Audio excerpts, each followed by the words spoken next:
I never thought the sound of an empty driveway could hurt so much. That morning, on the day I retired after 32 years in the Coast Guard, I walked out expecting to see my boat, the Marlin, sitting where she always was, gleaming in the sunrise. Instead, there was just an oil stain on the concrete and the faint smell of salt that clung to my memories more than the air. "Where's the boat, Lisa?" I asked. She didn't even look up from her phone. "I sold it," she said, just like that, like she'd tossed out an old chair. "You never use it anymore. I booked us a spa weekend instead. You'll thank me later." I just stood there, the words not quite reaching me. That boat wasn't just fiberglass and metal. It was 30 years of mornings spent chasing calm waters before the rest of the world woke up.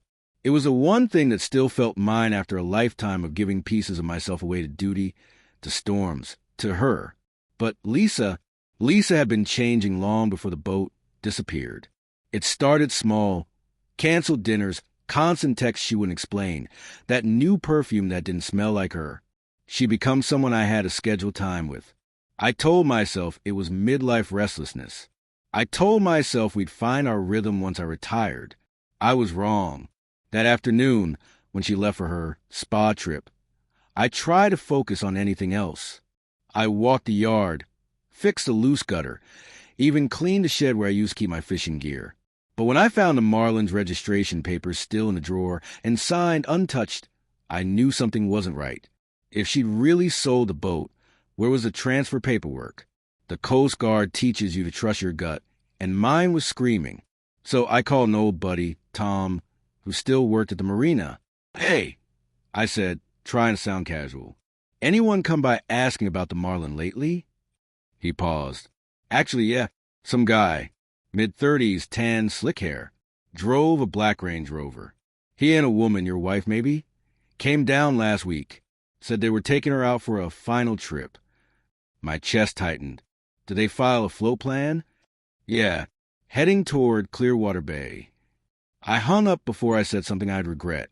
That night, I didn't sleep. I pulled up the Coast Guard vessel tracker. I still had access to through retirement privileges. The Marlin's transponder pinged one last time the day before, 30 miles off Clearwater, drifting. Then nothing. At 4 a.m., I made the call. "Station Clearwater. This is retired Commander Mitchell. I believe my vessel's gone missing under suspicious circumstances." The officer on duty recognized my name. Within an hour, they'd located a small vessel matching the Marlin's description, half sunken near a coral shelf. No one on board. They towed her back. When I got there, I barely recognized her. The hull was scraped, the engine flooded, ropes tangled like someone had left in a hurry. But what caught my eye wasn't the damage. It was the spa duffel sitting on the deck. Inside were Lisa's clothes, her phone charger, and 2 champagne glasses. 2. When she called later that afternoon, her voice was light, rehearsed. "Hey, babe, the spa's amazing. Sorry if you couldn't reach me earlier. Reception here's terrible." "Yeah," I said quietly. "That's funny. The Coast Guard found your duffel on the Marlin this morning." There was a long silence, then a shaky laugh. "You're joking." "Lisa," I said, "who were you with?" Click. She hung up. For 2 days, I heard nothing. Then Tom called again. "You're not going to believe this. That same guy came back asking if the boat was insured. Looked nervous. Left when he saw me watching. It hit me then. She hadn't sold the Marlin. She tried to use it. Maybe a fake accident. Maybe a claim for the insurance money. Whatever it was, it went sideways. So I did something I hadn't done in a long time. I set a trap. I filed a report with the Coast Guard Investigations Division, detailing everything.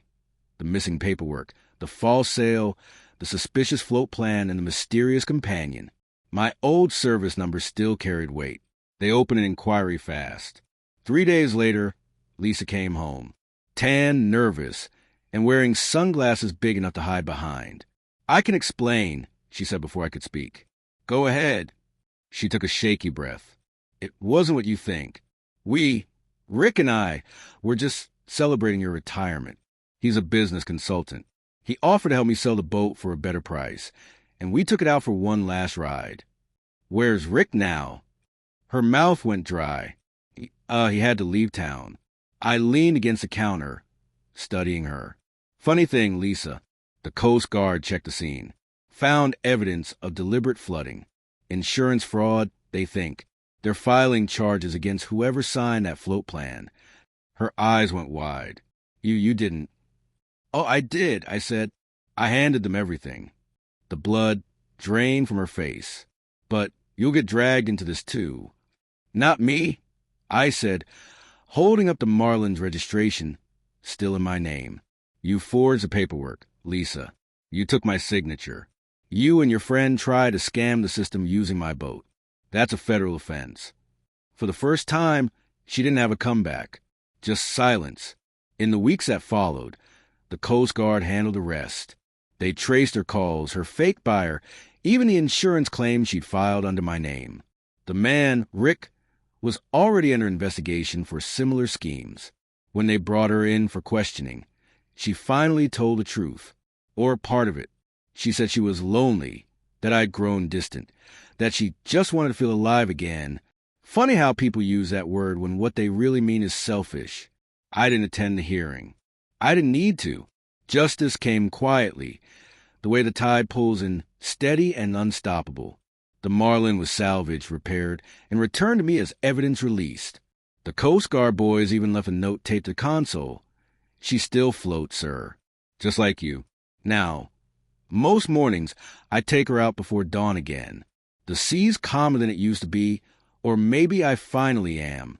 I watch the sunrise, coffee in hand, and think about how endings don't always come explosions. Sometimes they just drift apart like boats unmoored. Lisa sent one letter after everything ended. I never opened it. Some tides aren't worth chasing back. As the engine hums and the horizon glows, I whisper to water, half smiling. She thought she sunk my boat. Turns out, she just went overboard herself. And this time, I don't look back.